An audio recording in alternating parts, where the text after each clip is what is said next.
Hello, I'm Ali Hartley, and I coordinate youth programs here at the National Museum of African Art.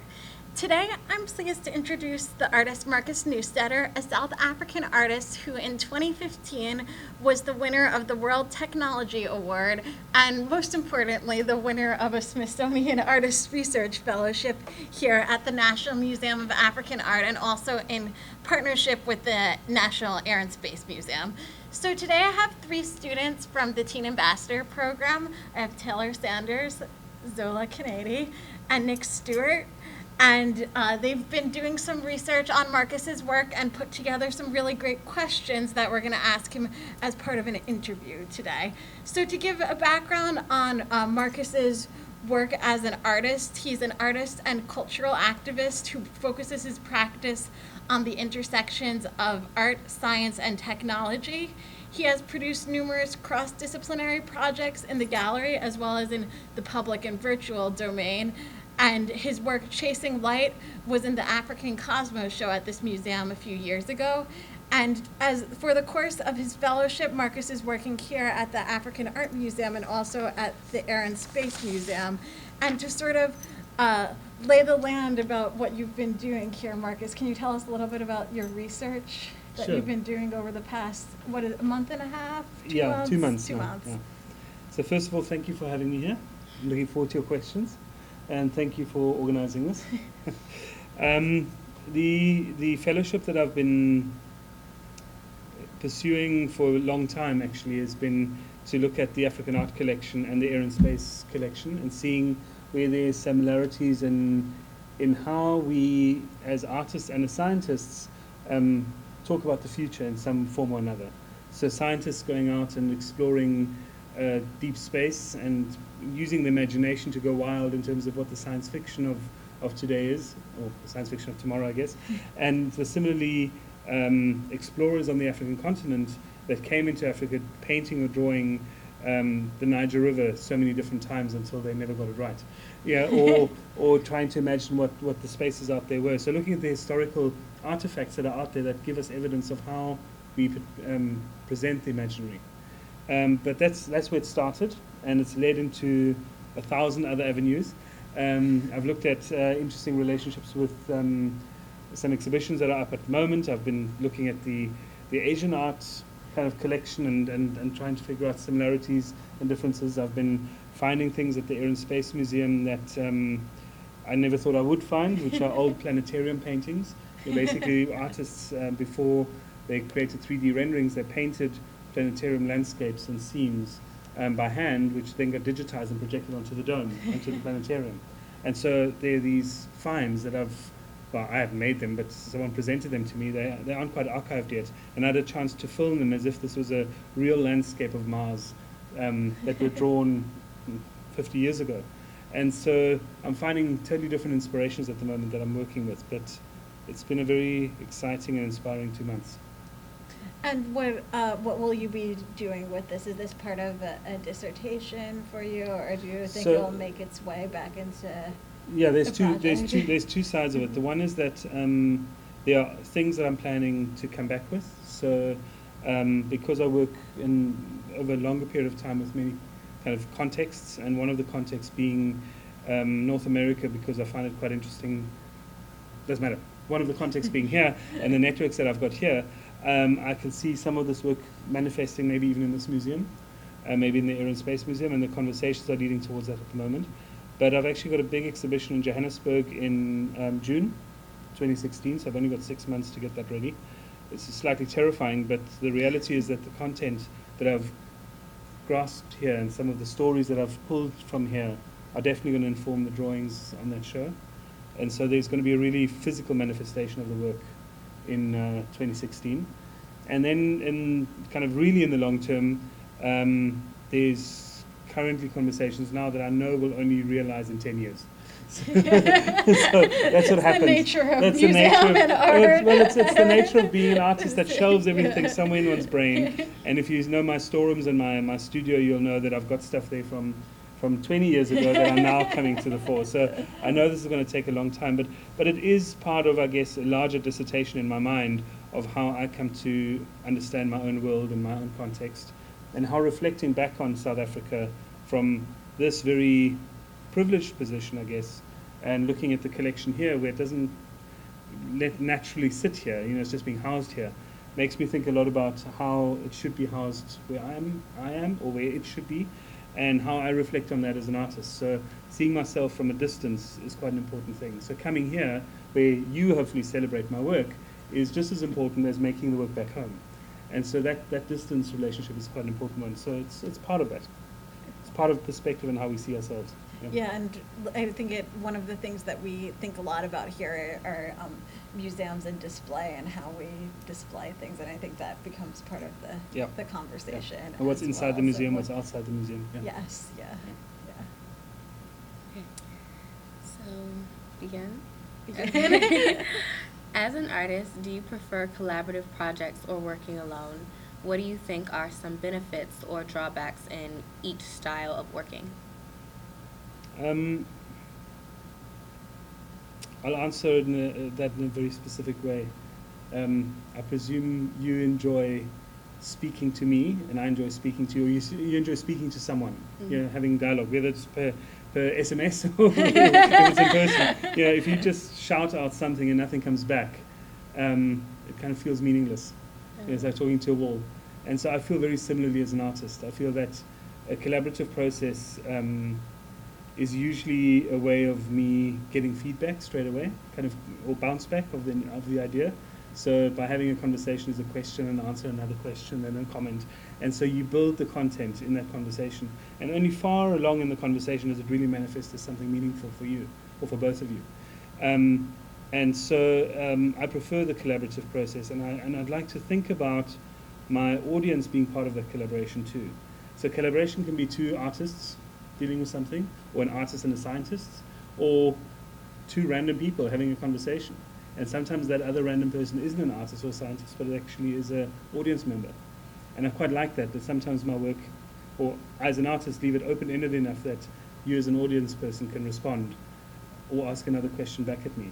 And so it's a little bit like an interview process, that hopefully in your mind a new question takes over and then you come with a new question. And but on the flip side, having too many conversations and too much collaboration means that you get very little time to digest the conversation that you've had.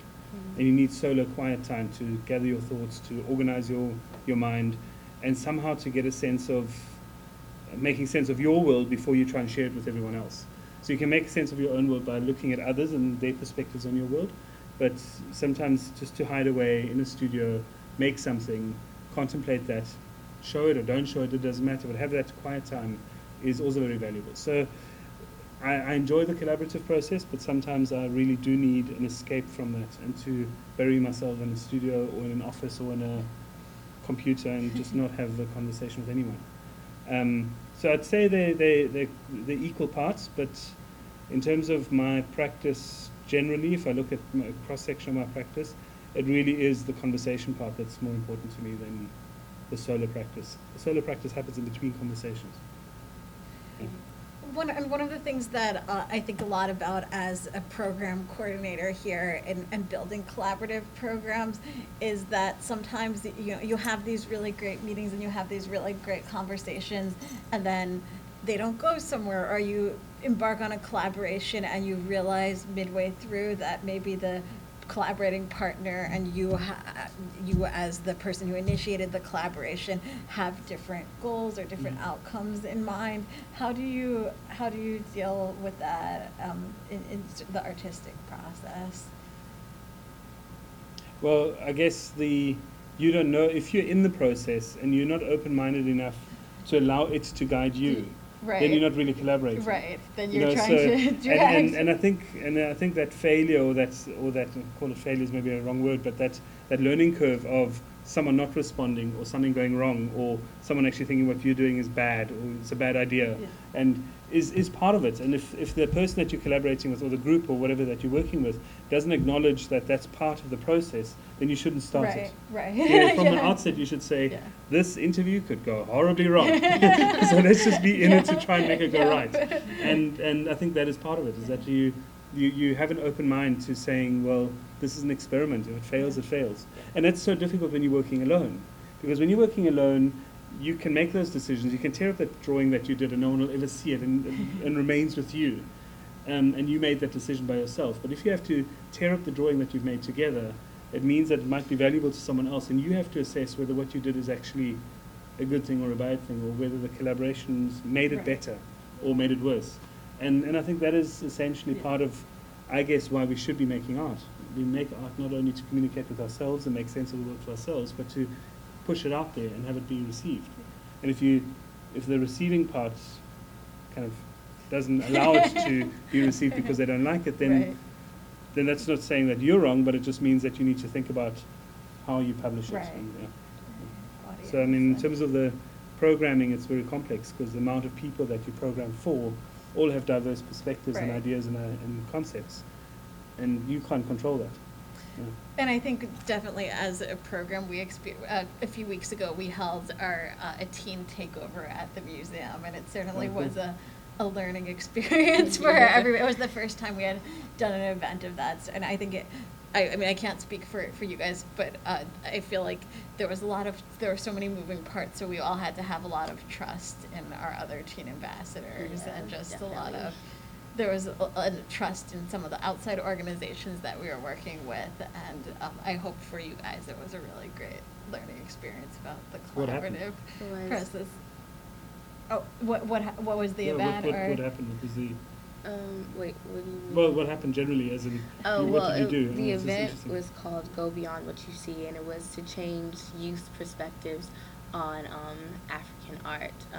Museums for like younger people, sometimes they don't feel as though they're entertaining, and we wanted to like change people's perspectives, specifically like younger people. And although younger people not a lot of younger people came, we still were able to like get the message out. And I think that was what was good about it, that everyone was able to change their perspective, and regardless of the audience, they still understood what we were trying to do, and I think that was just awesome. And between the people that were here, between the teams that were part of it, was there kind of a collaboration? Yes. I mean, was it? Yeah. So we divided into different committees. So each committee was responsible for planning a different part of the event. So, but everyone in the committee had to have each other's back, and the same. Each of the committees had to communicate with each other. Yeah, I was like a part of the art committee, but I was still over like at the gaming committee. So it was like you kind of have to move around a lot. So I understand what you mean by an artistic sense to me. There were 16 activities throughout the day, brilliant. so there was a lot going on right around. But and that actually leads to Zola's next question. So in that event called Go Beyond What You See, they wanted to change the community of the youth's perspective on like African art. So in some of your collaborative projects, you have young children involved, and when you make that artwork, what do you hope they take away from the experience, and what have you learned from working with them? I'm going to start with the end of the last part of the question, which is every time I create a participatory project where I've got youth, work with youth, and youth is quite a broad definition where I come from. I think officially youth is anyone under 45, which is quite bizarre. But yeah, in the kind of maybe schools, universities, kind of in those categories. The most inspiring experience that I have is, as an artist, what I walk away from, is a reconnection to my ability to play. And I think to play an experiment is probably, for me as an artist, the most important part. You can conceptualize, you can think, you can dream up things, you can make meaning out of things, you can say this is like this because of, but unless you've got the space to actually let go and just allow yourself to experiment and make mistakes and play a bit and change things and not be too precious about every step of the way, but allow things to just happen, I don't think you can, or I can't necessarily break out of the mold that makes me an artist. I need to move beyond that. And all these workshops with specifically youth communities that I've been doing over the years, and I'll tell you a bit about my background in a second, but my background working in that space of kids workshops and things like that has meant that my childhood has been stretched and extended into the studio. and it comes from my studio being everywhere. So a workshop in a public space with a group of youth is like me having the opportunity to just experiment and play, and that for me is really valuable. And I'm hoping that is the thing that the participants take away with them, is that it's not about let's be serious and let's make art, but let's make art as a byproduct of the process that we go through in everyday life. Art should be integral to who we are and what we do. Creativity should be integral to what we are. Every morning we style our hair. Well, I don't. we put on certain clothes. We present ourselves a certain way. We walk into a room and we either greet everyone with a hello, or we say good day, sir, good day, ma'am, or whatever. Or we just behave in a certain way in order to present ourselves. And culturally, that represents who we are. And I think we make those creative decisions every day. But what we don't do every day is allow ourselves to break out of that mold. We don't allow ourselves to just suddenly have hair or suddenly go crazy. I have to wear a wig. But, we don't allow ourselves to just let go and experiment and play and explore. And unfortunately, in the schools, we are taught to behave in a certain way. Mass media teaches us how to behave a certain way. Facebook teaches us how to behave a certain way. And so I really, the workshops and the process I've cherished most are those where the participants have literally let go and literally said, well, this is cool. It's an art project, so we can do whatever we like. And often as an artist, I take that liberty too, and I say, I want to be an artist because I want to be able to explore the world in that way. Now, you're not seeing me sit here like someone that doesn't look like anybody else. I'm always wearing a shirt, I'm dressed, I'm presentable, so I don't fall into the category of freak. But sometimes it's lovely to be in that space of being a freak for the fun of it. And I'm saying freak in a kind of cool way, not in a freakish way. The fine line, however, is where do you turn that experimentation and play into something that's meaningful? So when you walk away from something like this, you can go, whoa, that just blew my mind, I just did something crazy. Or you can say, whoa, that blew my mind, but I can understand that there's something beneath all of this that was meaningful to me. And very often we do need to touch on a subject or a concept or an issue or a challenge that roots it in some kind of personal relationship to a place. So even when I'm playing in the studio and I make a big mess, it's great, and I step away, but then I look at it and say, was I just making a mess, or was I actually responding to something that is deep inside me, or was I responding to a subject that's important to me, or am I in my collaboration, in my dialogue, responding to something quite exciting or interesting? And then you layer it with some meaning that actually makes sure that it isn't just about being foolish, but actually says that foolishness has got a place in order to evoke something else. And that's where it gets difficult. I guess that's where the role of the artist comes in, and where the mentoring of a group that's participating comes back to, well, why are we doing this? Are we just doing this to be fun and crazy, or are we doing it because we actually want to shift someone's consciousness or get participation? And it sounds like your program here at the museum was not that dissimilar. You had activities, you had group activities, you kind of changed people's perception, but at the end of the day, that was the objective, is to get different perspectives on one topic. And there's something magical about that, and play often lets that happen. So I don't know if I answered the question. That was good. Yeah, it was right. Have you ever had an experience where there's been someone who, and I get this a lot, where sometimes you'll have students who, and I'm thinking a couple, maybe a month or two ago when we worked with the students from a nonprofit for students in transitional housing, and we did a workshop for them, and there were some students who during the tour part of the workshop seemed totally disengaged. As we were talking about, there was one Jacob Lawrence work that we were looking at in the Conversations exhibit, and there were a couple students who did not seem engaged with it. And then when we got to the part where we were creating, where we were doing watercolors, one of the students did almost an exact replica from memory of one of the paintings. And it was such this moment where we thought that the student wasn't engaged, but it was actually maybe the method of engagement wasn't the way that the student was reacting, and the student just needed to experience a different type of engagement in order to participate. Have you ever had an experience where someone's too cool to participate in a project and then they Yeah, and I mean the tricky part is that you can't call them out on it. Right. You can't say, hey, you're too cool to do this, get here now and do it, because they're just going to rebel against that. I think yes, I've had that, and I've had that sometimes with groups of participants. I mean, I remember once doing a workshop where everyone in the group didn't want to participate. And so I said, well, that's fine. You tell me what you want to do. Let's change it around. And it was almost, I mean, this was, I didn't know this, but this was actually a group that was sent to me and my collaborator at the time because they were delinquents. You know, it was like as a punishment they were sent to us, which doesn't help. You know, you're planning a workshop. You can't send someone to me as a punishment. You have to come because you want to. But you know, usually it's people that want to be part of something and participate. But the reality is that because one can try and find meaning in every encounter. I mean, just thinking about this exhibition here that you're talking about, the conversations and the amount of content that there is, it's inevitable that you in a group will find something that you can attach to someone. Right. So I guess the trick is to be able to identify what that is and allow them enough space to somehow express what that might be. I mean, very often it's about, and this is how I've dealt with it, it's about breaking down what one thinks is cool or not cool or foolish or good or bad, and actually saying, well, we're on the same side here. We're all kind of fed up with this world in one form or another, or we're all too cool for this world. Or, I also don't want to do this. You know, I'm here in this workshop, running this workshop. Do you think I want to be here?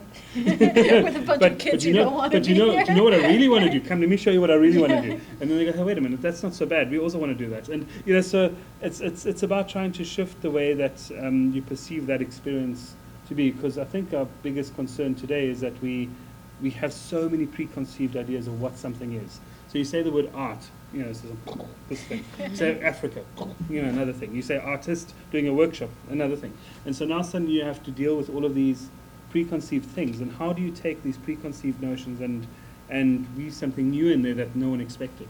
You know, then you say, well, yeah, you introduce, did you know that art has got nothing to do with what you think it is, but art rather to do with this? And they go, wait a minute, how does art and Facebook have anything to do with each other? And then you start accessing that world, and you go, well, you know, and you're suddenly interacting with something that gives them access to a world, and I'm saying them, particularly that group that is rebelling, right. and access into their world that says, okay, wait a minute, this might be relevant for me somewhere. It's difficult, but yeah. And I think a lot is about stepping back Yeah. as well too, and it's hard Yeah. when you consider yourself a teacher to sort of. But I would say though that and I think there's a question that touches on it, so I'm just going to mention it. But openness to process and allowing the process to change based on who you are in that situation is really important. So not as a facilitator, not always an artist or whatever you're doing, not going in there with your preconceived idea of what you're to achieve. Yeah, I actually have never walked into a workshop and thought, oh, I hope these people like me. Because essentially, tough stuff. If you don't like me, so be it. You know, we're here, we're going to deal with it, and I probably won't like them. You know, if that's the relationship, because in their mind, you know, they might be thinking the same thing. So it's almost about saying, trusting, and this is where it's really difficult. You know, if you think about it, you've got a blank piece of paper, and you draw one line, and then you have to trust that that line was something worthwhile to put onto a blank piece of paper as an artist. And then you have to trust that the next line you're going to do is going to be equally as good or better to improve on the previous line. So there's this constant trust relationship you have with a piece of paper in your solo practice in the studio. And I think that same trust relationship has to translate to working with an audience or with participants. You have to trust a little bit. You have to give in. And you have to say, it's not just about throwing yourself back, but actually saying, I trust that you're going to pass the ball back to me. And if you don't pass the ball back to me, but throw it, I'm going to trust that it's going to bounce on something and come back to me eventually. You know, and just to say that, and then to say, well, maybe we need to change the process. Maybe throwing the ball is no good. We need to roll the ball because, you know, we've shown it's and that evolution is something that you can only do if you really come into something with a total openness to change what you're doing. You can say, here are the tools, but what we're going to do with those tools, it comes from the dialogue. And that's, I guess, is where the word collaboration should come from. Not with that idea of these are the 5 steps that we're going to follow. You need the 5 steps as the backup plan. Let it go. Yeah. And so I guess that sort of leads to one thing that the students were wondering, and I think Taylor wrote this question, but do you ever fear that when you create something with an audience, if there's a negative reaction to it, that might make the audience feel badly about the process and then be less inclined to look at art and to be engaged in the future? Or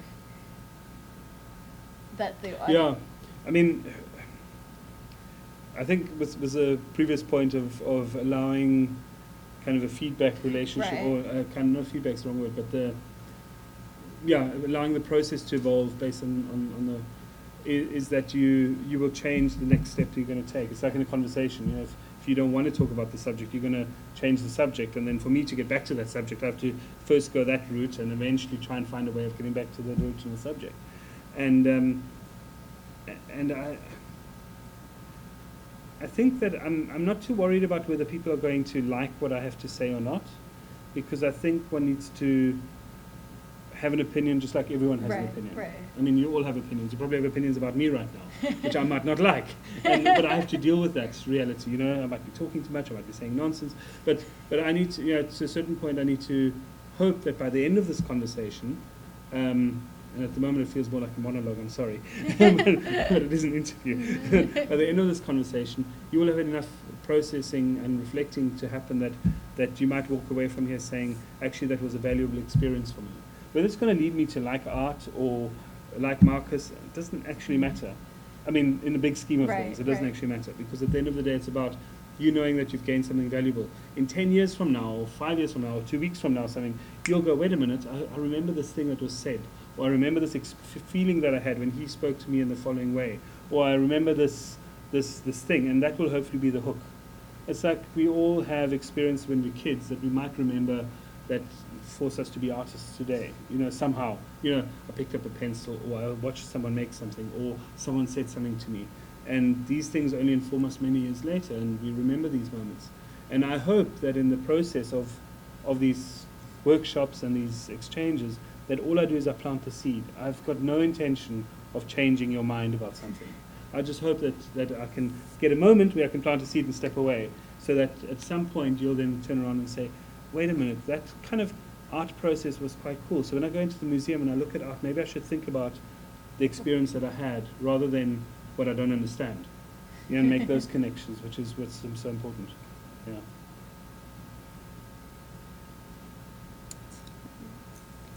Okay, so building off the idea of processes, the tours that the Teen Ambassadors give incorporate a great deal of questions as a means of engaging audiences. We generally shift from describing and analyzing work to interpreting and evaluating. In what ways does the interactive quality of your work reinforce these educational ideas? And how do you help the audiences that you're creating with move to interpreting and evaluating?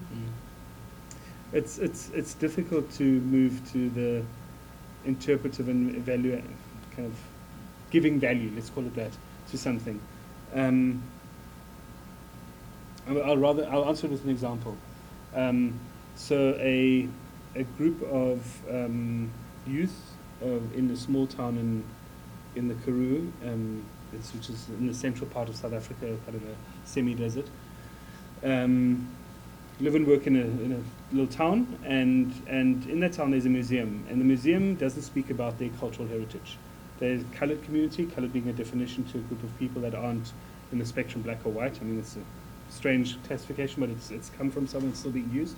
And this group of kids is kind of feels themselves being ignored, because you have in the museum the history of the dinosaur, because they have dinosaur footprints in the land outside this small town. You can actually find them in the ground. And then in the museum it then speaks of the white settler, because that's the apartheid legacy, and that's the reality that the museum has this gap between the dinosaurs and the whites. I mean, it's the most bizarre thing. But that's the reality of a lot of small towns in South Africa. Now, everyone knows it's wrong, everyone knows something needs to be done about it, but no one quite knows how and where, because there's just not enough money and resource to do it. And so asking this group of youth, how do they want to be represented? They want to say, we want to dance our cultural dances in the footprints of the dinosaurs. You know, that was their response. They want to express themselves on the foundation of the dinosaurs, not worrying about what came after, but rather say that there was a whole amount of steps that were skipped, not just theirs, but other steps that were skipped.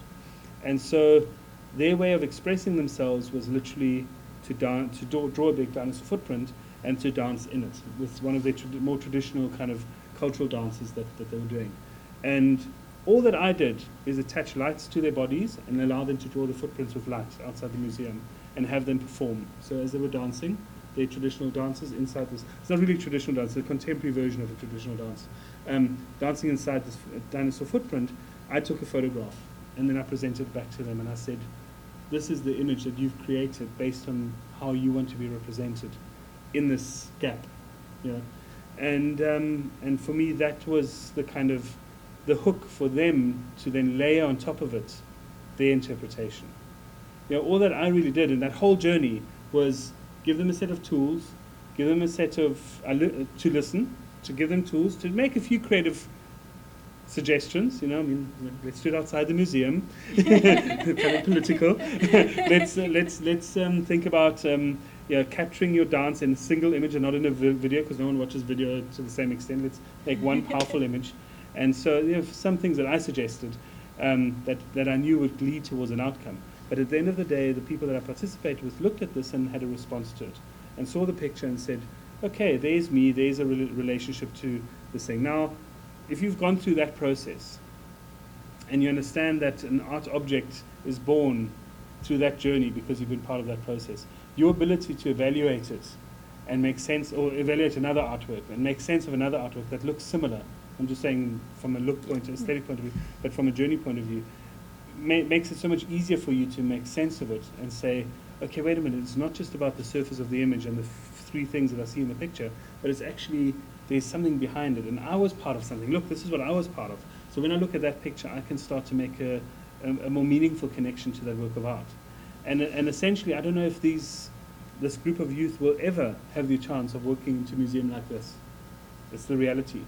But they know now what it means to be part of a process to make something that ends up in a museum. And I'm hoping that these photographs I'm talking about will end up in that museum right there. So these are negotiations I'm in at the moment to say, let's just take that one photograph and put it in the museum and tell that story. That's all we need to do right now, because that will just create enough interest and questions from the other population that's going to walk in there and say, wait a minute, you know, there's a gap, but there's something in that gap that talks about how the contemporary participants want to be seen. And hopefully that will create more content that will be generated. So all I'm really doing, and this is what I think is so important, that artists are sometimes just facilitators and generators of new processes. And so this is a long way of answering the question. But I think the anecdote explains a little bit more the sensitivity to how we make art, and for someone to participate and learn through that. Yeah, so self-representation for you as an artist is an integral part of art in general, you would say. Yeah, you summed it up very quickly. I could have answered it like that. But Nick is very direct. But I think, I totally agree, self-representation. But I think the biggest problem in today's society, the selfie is equal to self-representation. You know, this is what we're facing at the moment. We all stand and we go, you know, that's not self-representation in my opinion. You know, that is us creating an image of ourselves that we want to put out in a certain social milieu, in a certain social context. I'm more interested in telling your own story through that image. So if you were to compose your selfie in such a way that you show the layers of complexity that you as a human being are made of, if your concerns in life is the environment, if your concerns in life is your cultural identity in a context, if your concerns in life is the political well-being of a country, how do you show that in a selfie? Then I would say we're talking about self-representation. And so the word, I just want to clarify that, because we're so quick to say, well, I can represent myself in so many ways. Right. And there are a lot of artists that just take portrait pictures of people. I'm not saying that it's bad, and I'm not saying they're bad artists. I'm just saying, does that say enough about what the people behind the lens, in front of the lens, want to say about themselves? Yeah, so there's a fine line. It's difficult to define self-representation in that way, especially on the African continent, being there's so many people taking pictures of Africans in the biggest sense of the word. Yeah. Well, and I mean, you know that. Yeah. I think it goes into some of the ideas around technology as well too, because one of the things that I've been thinking a lot about lately, as I'm getting ready to do some programming for the Alonge exhibit, is that when Alonge was taking photographs of people who came into the studio for portrait photographs in the 1940s and 1950s, getting your photo taken was such a big deal back then. You would dress up for it, there were props that you could bring, you would pose very formally for it, whereas today, taking a photograph of yourself is such an ubiquitous thing, and everyone does it, and it's such a different process nowadays just because of the technology. So the way that you represent yourselves in photographs is very different today because of how commonplace but it that's is. also, funny enough, just thinking of it that way, that's why this body of work that I'm referring to, which is as a body of work, there's been a whole series of works across the country of South Africa where I've worked with different communities to draw their stories using light. None of the pictures, bar maybe one, you can actually recognize a person in them. You can recognize a figure or there's a person as a form, but you can't recognize faces. It's always about the spectacle that that particular person or that group of people have created around them to tell their story, not about this is me, this is who I am, because I think that comes back to the collaboration and the connectivity to one's environment, is that it's in the context of community engagement and participation. It's about a group of people coming together and saying, this is what I'm going to do collectively. And the moment I step out of that picture, which is a couple of hours later, or a few days later, or a month later, whenever I leave that place, the people that are left will share that connection with each other. So that representation of what they did is not about the individual saying, this is who I am, but rather of a group saying, for a moment, we were connected in a different way because we collectively made something together. And you guys know this. When you have team programs here and you feel like you're collectively part of this network, it might never work again, but that moment was enough for 50, 30, 100, however many people that were there to have connected for a moment and said, that was a meaningful experience, and if we step back and we look at that product that we made, we can collectively be proud of it. And I think more of that type of work in today's changing society with the technology, with challenges of migration and urban transformation, and all of these issues become more important, in my opinion, as artists. We need to learn how to become glue in society and not isolators. And for so long, the artist genius standing in the studio doing something and putting it in the museum has become an isolator, because if you don't understand it going into a museum, then you're not good enough. When actually my argument is, if you don't understand it because you're going to a museum, I think someone else has failed, not you as the audience. And that's a really important shift that's happening in today's time. So in terms of with these experiences, do you see the work that you're creating as creating a bonding experience between members of the same communities, or sort of a bridging experience where members of one community are reaching out to another community? I think what's I use the word, so I think I'm just as the word community in itself is complex. Yes. because a community is, more than one person, I guess. Yes. Just deciding to do something, or a schizophrenic person maybe, but deciding to do something. So I think we naturally, by involving more than one person in a group, you're already crossing those boundaries. So in certain parts, there are places I've worked in, you have household differences. So one neighbor won't engage with the other neighbor, one person won't engage with their neighbor because of some difference that they've had. And you could consider those two communities. Now doing an activity that brings the two together creates conversation that wasn't there before or had broken down or something. And then yes, you've got that happen.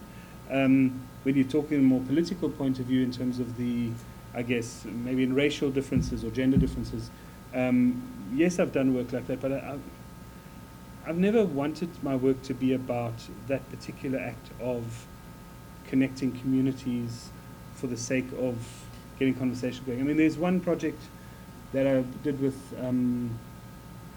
well, no, there's several, but this one particular example with Stephen Hobbs in the Trinity session, we did a Senegalese tea ceremony where we're drinking West African tea, which is an hour-long process where you sit and you drink tea and all the rest of it.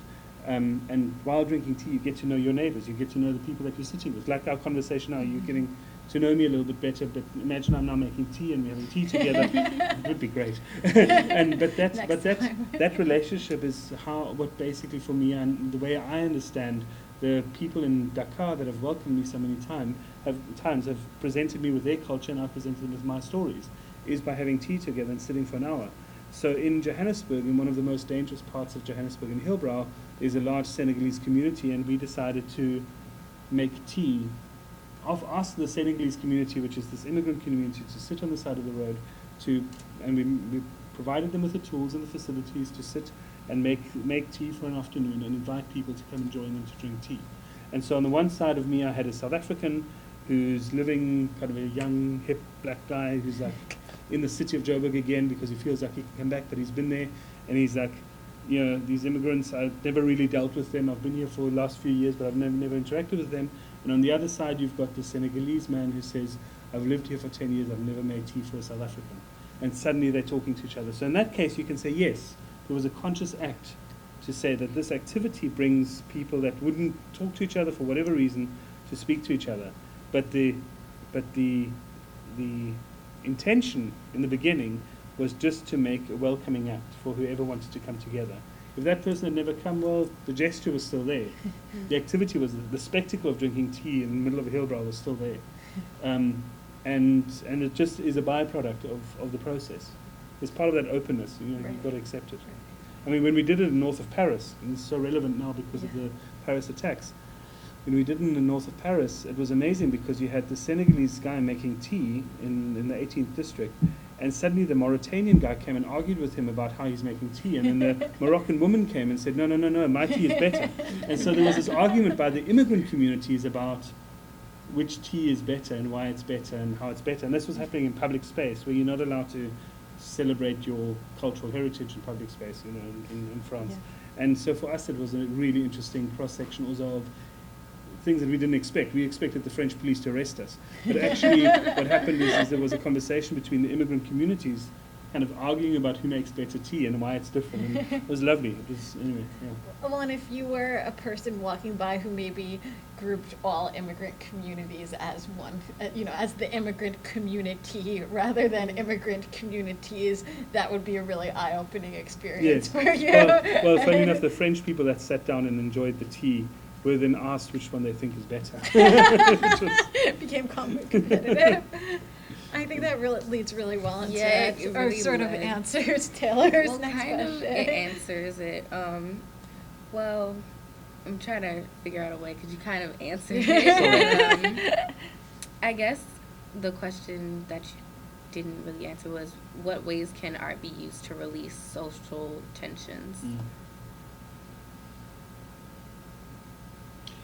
I guess what's interesting about the experience I've just explained to you is that the social tensions remained the moment the tea ceremony was over. Yeah. You know, it felt like, and it still does, that only a small group of people really got that moment of interaction. And they might have walked away individually with this release or this feeling that they were that they were more connected. But for it to happen in a larger scale, you have to go back, you have to do more, you have to participate more, you have to grow it. It has to become something that's almost like a mass action. And I think that as artists, what we're very good at doing is doing small activations and activities that get you to make little connections. And if we do enough of them, we're hoping that it'll create a change over a long period of time. Which is probably the only way we can do it. I mean, we're going up against mass media, we're going up against advertising that blurts things in your face, we're going up against Hollywood, Nollywood and Bollywood that just keep on giving us stuff that we actually maybe don't want to hear. But because we hear it so often from when we're tiny kids to now, we are so ingrained with these things that we come with preconceived ideas, that we think that every foreigner is bad, that we think every African person is bad. I mean, these are horrible realities. I mean, you're living in it. You're living in it. I mean, I couldn't believe it, spending 2 months in the US now, and previous time, how much tension there really is around the racial debate in this country. It's crazy, and I mean, I can say it openly because everyone knows, everyone knows. but how do we deal with it? And I think there's the large media way of dealing with it, which I don't know if it is being dealt with on a large level, you know, top down. But what's definitely happening is there are a lot of small projects, a lot of small prods, a lot of conversations, a lot of people agreeing with each other. And enough of that changes the system. You know, it's if I think about the context that I come from and the history of our country and learning a lot of it now with my age, given the fact that I guess I was too young to really understand the complexity when I was in it, I'm understanding all of the underground movements and activities, especially in a lot of the public art that we're commissioning in South Africa, that deals with commemorating and memorializing a lot of the things that have happened during the apartheid times. I'm starting to realize now only even though I have the knowledge and the wisdom from experience in all the West, I'm only realizing now how complex and layered the movements and motions were that created the change in society in South Africa, and how complex and they still need to be to continue to change them, not only in the racial debate, but now in the economic tensions that exist and the economic differences. And it's overwhelming. It's terrifying. Actually, I'd like to hide away.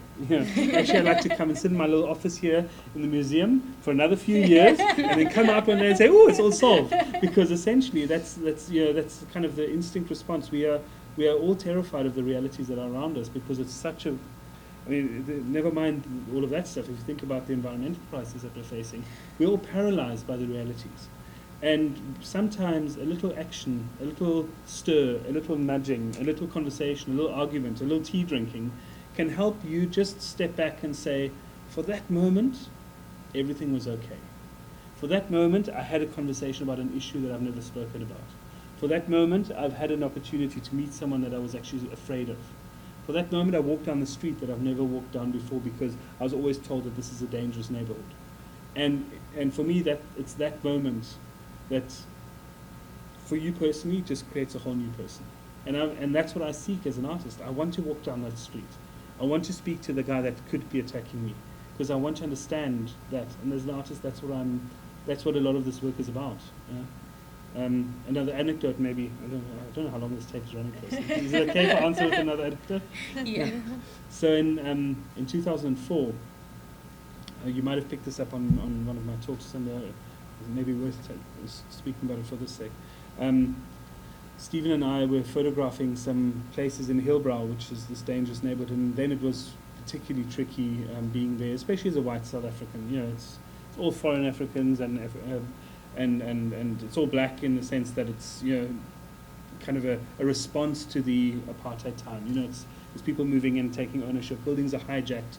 People throwing bottles at you if you're walking down on the street. It's just not a good place to be. And here we're taking photographs of public spaces where we think things could change, and we as artists can maybe work with artists locally to transform part of the city.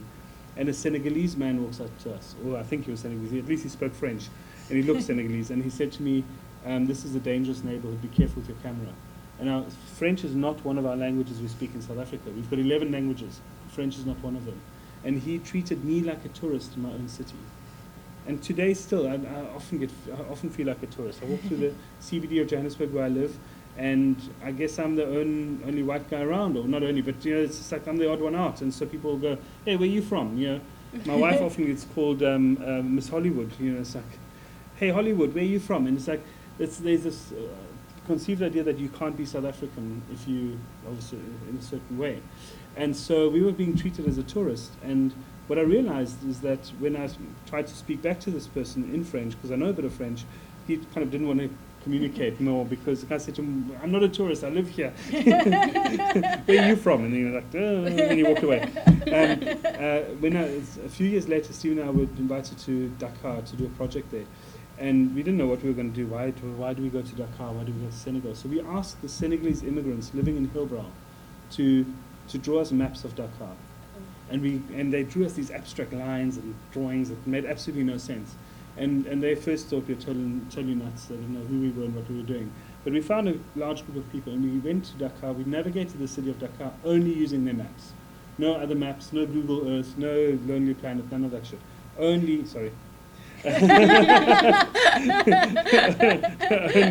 Teenagers. You've heard it all. Yeah, but it's for camera and public viewing. We didn't use any of the other maps. We only used these drawings by these Senegalese immigrants, and we got horribly lost. But we took photographs of our journey. When we came back to Hillbrow, we presented these Senegalese immigrants with the photographs based on their maps. So wherever we went, we photographed, and we said, "We think this is the place," and no idea, but we think this is the place. And we presented it back to them. In Hillbrow, we projected it up in a Congolese nightclub, and we said, "Look," and the emotional connection that we created between us and our future neighbors was probably the most meaningful experience I've had in Johannesburg, because it was about a group of adults going, "This is unbelievable. I haven't seen my own home for 10 years, and you've just presented me with my city." You know, you've used my maps. You've flown all the way there and come back to show me a photograph of my hometown. Why? You know, forget art. It's just the gesture. And that gesture has created such a close relationship with them that I feel comfortable to now walk through certain parts of Hillbrow. I feel comfortable to walk into a neighborhood that is Senegalese and dangerous, you know, whatever. You know, because it's perceived as such, because it's foreign and, you know, xenophobia is harsh and people live in bad conditions. Because I know that I've created a relationship with a group of people that respect me for what I do and I respect them for who they are. And for me, that is that breaking down of that tension. Now, that might only be me, but the next person that walks into that neighborhood, they're going to look at and go, remember that weirdo that came in here and did all that joke? Who says that this is not another one of those? You know, and I think that does a lot. It does change the way people think, and if we do enough of it, it will change hopefully and break down those barriers of tension. So even though it is a bad situation with the phobia being creating such a tense situation, do you think that it will help help people build up away from it, kind of like how apartheid was so terrible, but then people built up from it and eventually it dissolved. But like this situation, do you think that people will eventually stand up against it? Yeah, you see, xenophobia is its own beast. And why I'm saying, I mean, apartheid was a structured, organized system that needed to be broken down. Xenophobia is coming from that legacy. So people were promised things that they didn't get. People were don't have the wealth and the feeling of comfort. When I say people, the masses don't have the wealth and the feeling of comfort that they would get, that they thought they would get by voting a particular way and breaking down apartheid. But what's happened instead is that frustration is coming out in victimizing others. It's like it's the term. Like the concept of the victimized become the victimizers, you know. So it's a horrible condition that we as humans, I think, follow sometimes, where something that's been done to us, we need to do to others once we're in the position of power. Like a bully. Like a bully, yeah, like a bully, and a very simple kind of approach. And I think that bullying process is just being pushed forward, and the easiest people to apply the bullying to are those that are the most defenseless, because they don't have the police service on their side, because they don't have the law on their side, because they're foreigners and they're immigrants and they're less than us because they come from somewhere else, and we don't really understand them, so they must be bad, and all Nigerians deal in drugs and all of that rubbish that comes from all of the media and everywhere else. And so what's happened is that that needs to be addressed from the top down.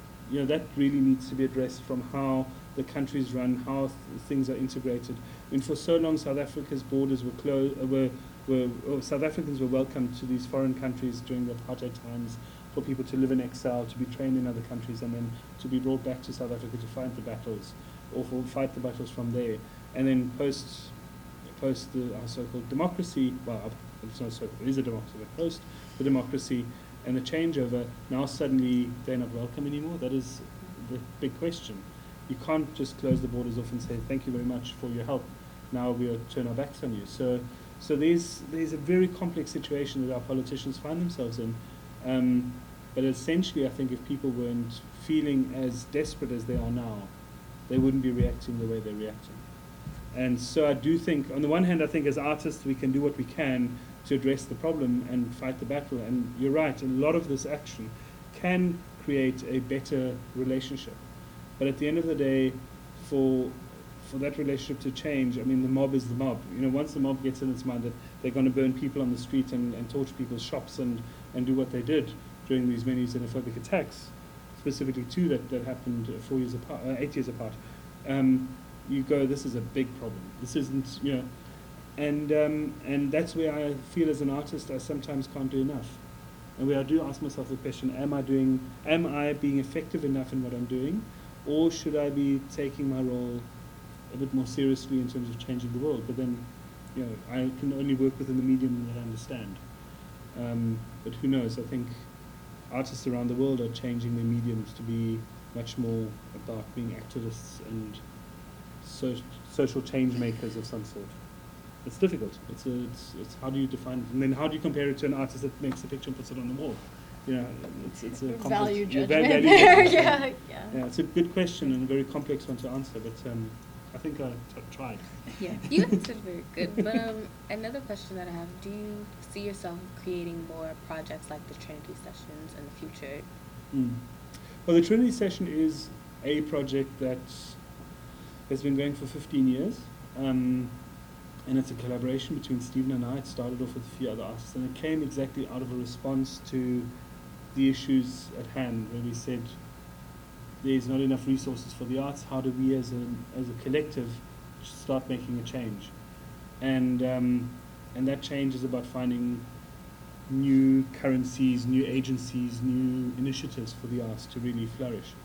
And one of the things that we've done really well over the last years is we've developed public art programs and projects that are not just about putting public art in public space, but about creating community-driven public artworks. So socially engaged processes that allow people that are living and working in an environment to actually decide what they want in their public space, to help artists learn through that process what the people want, and actually build up something that is locally relevant and is appreciated and is part of the society, as opposed to something that will be stolen the next day because it's more valuable in the material and the recycling heap than it is as art. You know, this is usually the issue that we have. And so I don't see the Trinity Session stopping, because we found a way to engage and connect. And even though, you know, wear several hats, you know, make art, I'm directing a company, that's the Trinity Session, to try and do all these projects, and I collaborate and I, you know, do all these things. It's an integral part of who I am. You know, it's an extension of how I think, and therefore I am an extension of it, and it's an extension of me as a process. And so the project I was telling you about in Hillbrow with Stephen, where we did the maps and everything, that was only possible because we had to go into Hillbrow to take photographs of the places that we were going to put public art as the Trinity Session. So there's, you know, you also have to understand that there's a kind of what comes first, the chicken or the egg. You know, it's this question of, as an artist, we engage and we participate, but as this entity called the Trinity Session, we are getting opportunities to do it on a much higher level.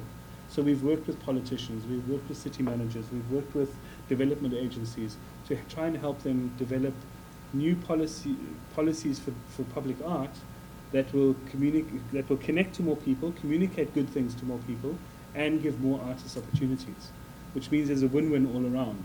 Now, I wouldn't give that up. I want to drive that forward, but it might change its form, but the Trinity Session remains as one project. So I don't see myself developing more Trinity Session related kind of projects. It's just that it as an entity needs to carry on and grow. And the projects that fall underneath it, like the Senegalese project, like the public art strategies, are all part of it. And as I said before, I think it's almost my response to the context that I live in as an artist, that I have to carry on in this way. Otherwise, I'll just be the solo artist that paints in the studio and exhibits in a museum. And for me, that's not good enough. Okay, so moving on to more specific elements of your work, but in your TED Talk, you discussed the concept of existing in between two things. And more specifically, you discussed the idea of being in between on your own climb of Mount Kilimanjaro, and in the context of the German Cultural Center, where you had learners contemplate the meaning behind existing in both high-tech and low-tech environments. And so what do you mean exactly by such like a mid-space, or such a an in-between space?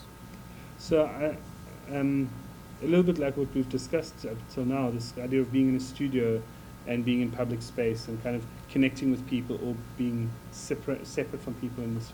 I believe we have to bounce between the two. In my opinion, you can't have one without the other. So I always saw this experience of Kilimanjaro, of seeing the lights of the city and the starlights as being kind of the two extremes. Looking at the stars and working with scientists, dreaming about the past and the future and whatever else, is one thing that I love doing as an artist. But then being in the city and engaging with people and talking about their challenges and their opportunities and their future thinking is the other thing. The one is very hard work in terms of participation and engagement and connectivity with people. I think it needs a particular type of language, it needs a particular type of skills, it needs facilitation, it needs all these kind of things. And then the other one is very difficult because it's about a a headspace that you have to enter into and respond creatively and make academic sense of the world in some form or another. And if you on either side of that spectrum, great, good for you. But for me as an artist, it's that pendling between the two. And it's not to say one's better than the other, it's maybe that way. It's about moving between the two that's always important. So I'm interested in that space between. I'm interested where science and application meet, science and community meet. I'm interested where art and technology meet. I'm interested where science and social change meet. All those things that we usually separate in different disciplines and we move apart and we kind of compartmentalize. It's that in-between space that I feel as an artist is really the stuff that on the one hand gives me inspiration, but on the other hand has also given me the most success. Because if I go into a conference of activists and social change makers and everything, and I present my project, so I'll go, great, good for you. You're only affecting that much. I don't think so. I think there's a respect for what I do, but at the same time there's only that much that I can do versus people that are really doing mass actions to change the world. But in the world of art, people will turn around and say, yes, but this isn't fine art. This isn't art as we know it as it should be presented in museums. So I'm almost saying it's not about not caring about the two, but it's about trying to pull the two closer together and say, you guys need to meet. You guys need to rub it up against each other and see what comes out of that spark. Yeah. And that's where that space in between comes in. Okay, and building off that, obviously I think you have a very unique style by looking at the sort of journey or the progression that you have between two extremes. So do you have any influences from other artists that have sort of changed how you think about art or changed your techniques? Any specific artists or any specific styles that have sort of influenced you? Some of the most impactful moments, funny enough, have been less from artists and more from kind of everyday processes that I've witnessed.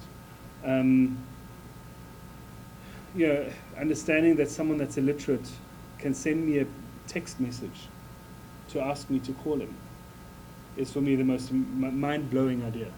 So I've got a guy who's helping me with some work, and he's run out of some material or something, but I know he's illiterate because I tried to ask him to send me the information that's on the thing before, whatever, and I know he can't read or write, but he was able to follow a sequence of codes on his phone to send me a message so that I would call him back. And so I got this thing that says, please call me, and it's a service that we have in South Africa that, whatever. But the fact is he could use the technology in such a way that empowered him to go beyond his inability to read or write, but to make sure that I got a message that I needed to get. And so I witnessed things like that. The ingenuity that comes with understanding that, how the brain has to work to make sense of that, and the survival strategy that's part of it. The survival of the everyday person that's in really difficult social conditions, that actually finds a way to navigate their city and their space. I'm trying to think of an actual example now, but I'm struggling. But it's usually what I find. Why I also live where I live. I'm born and bred in Johannesburg. I've seen the city transform.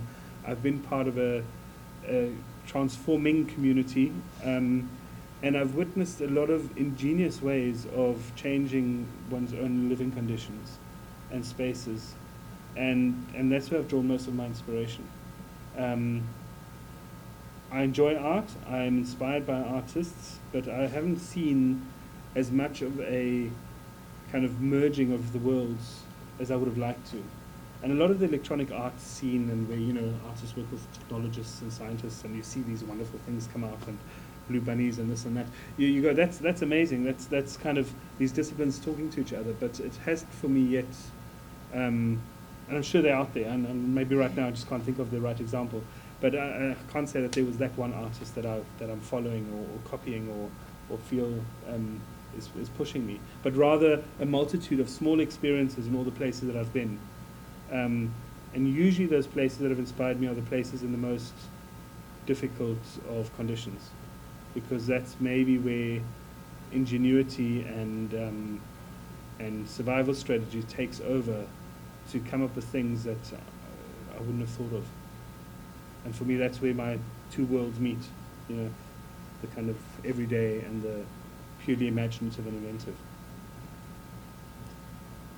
So, Zola, we'll skip to your last question now, because Okay. we're just keeping an eye on Yeah. time. I don't know how long this video is going to be. Hopefully So the film's still going. when you work with different communities of learners, how do you gain their trust, like even if you're not part of that community? Mm. How do you gain trust when, I guess,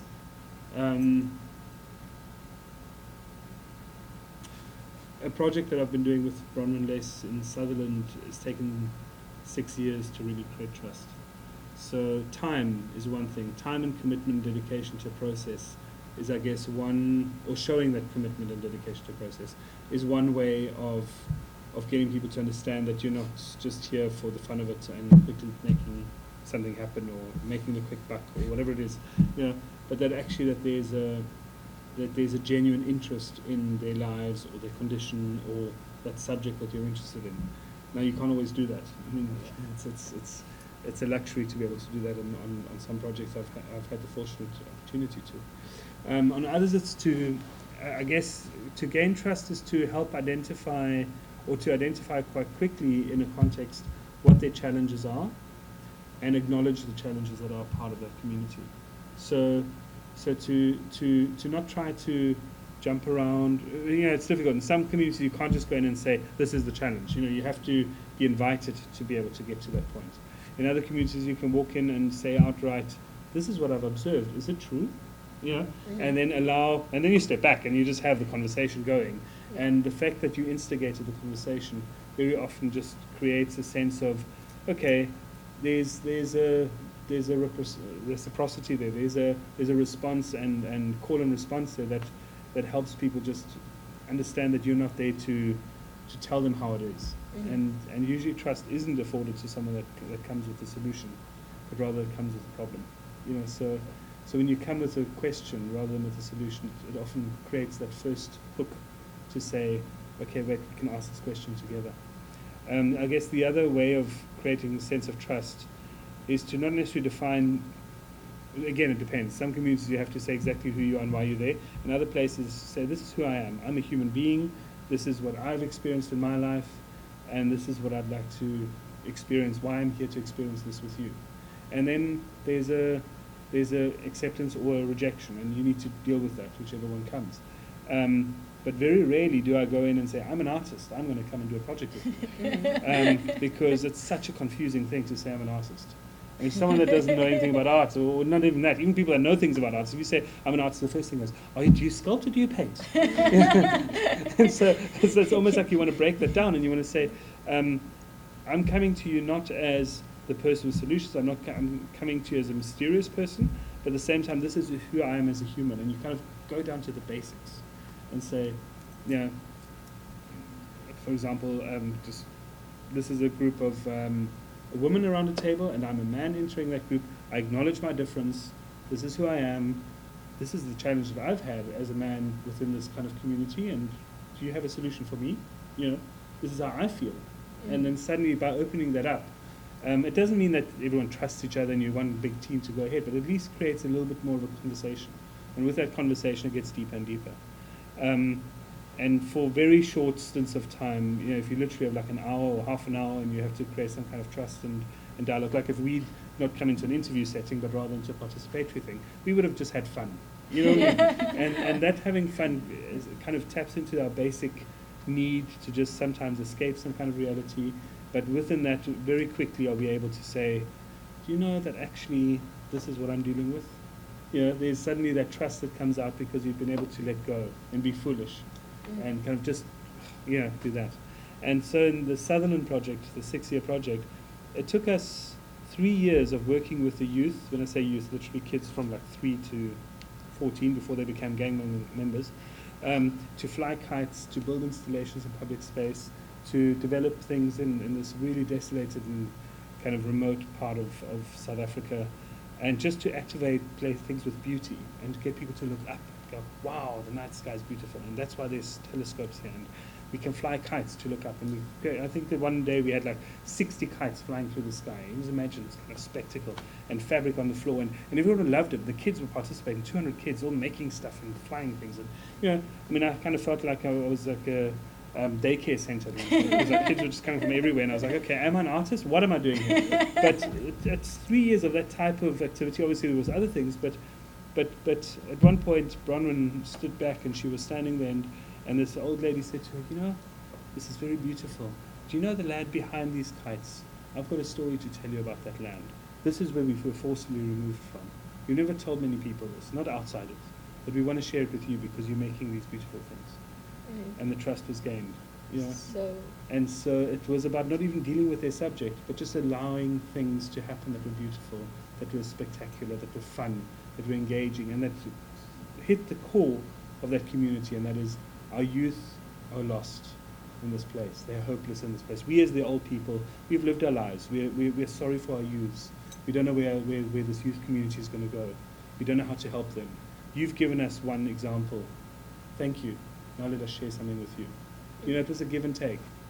And so it's a difficult thing to do, but you, again, got to trust yourself that you'll do the right thing. You know, yeah. So would you say the younger children were more open and more understanding than older? Well, it was easier for the younger children to participate because they still don't have too much baggage. And I think you have to understand that the context that I'm talking about is a huge fetal alcohol syndrome. 1 of 5 kids has got fetal alcohol syndrome, given the history of the alcohol abuse in that place, due to a lot of the apartheid legacies and things, and so there is a desperateness, there is a need for entertainment, there is a kind of hopelessness in this little town where there's just nothing around, and so that's why that youth came, and that's why a lot of the teenage kids were already in their drug culture. And I'm not saying gang is equal to drug, but drug culture, gang culture, etc. They were already caught in that web, and to get them out of that web was not what we tried to do. It just happened naturally. Funny enough, a lot of the guys said, "Hey, this whole gang was sitting around watching us for half a day flying kites and trying to get kites up in the sky," and they just sit there and shook their head. And then eventually Bronwyn went to them and saying, "You're not too cool to fly a kite. Maybe you want to show these little kids how it's done." And the leader of the gang was like, "Let me show you." Tattoos everywhere, kind of like really cool, and like I think he was high as a kite, but anyway, and he went and he did that, and suddenly we had this group of teenagers that were part of it, and that is part of that journey. But yes, it's much easier to excite kids, but not to forget that a lot of, and this is what I learned in that process, is that, and my brother is 10 years younger than I, so I guess I should have learned this before, but I only learned it then, was that in that group of cool kids, they had a lot of brothers or sisters that were part of the ones flying kites, and they didn't want their future for those kids. And so there was an obvious protective mechanism as an older brother or older sister, that we're going to be part of this, we're going to have fun with you, your childhood can carry on. And that brings us right back to the beginning of the thing, is that I guess the magic for me in making art is that I was fortunate that my brother was 10 years younger than me, because it meant that when I was 20, I was still playing games with him at 10. And I was actually experiencing my own creativity through his games. I was a child for as long as possible in my life, which influences the way I make art, which I guess influences the way I interact with people. And that's a personal story that came out. I was a clown at his kids' party at 3, which meant that by the time he'd grown up to be whatever age he didn't want me to be a clown anymore, I learned that I have to play to interact. I have to enjoy my creative ability to make things and interact with people, to become part of the society and actually have some kind of function in society. And so I think, coming back to that, I think play and trust, maybe just to come back to your question as well, is also so closely linked. We all have that innate in us. It's part of who we are. We fiddle with things, we make things, we make our hair, we do things, we look stupid in front of the mirror, we take selfies in ridiculous poses. It's all part of that play. It's all part of the interaction with ourselves and each other. And I guess hopefully, some of my art can bring some of that back in us, and not just deal with the issues, but also allow us to escape. I don't know. It's a wish.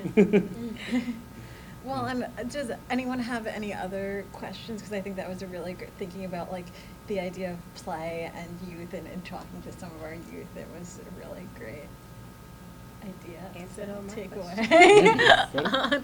All right, hopefully the tape is still Yes, I was rolling. gonna say. Yeah, the moment of truth. Should have checked that in between. Yeah. No, it's great questions. I hope that you got something out of it. Yeah, Yeah, Um, definitely. Oh, it's still recording.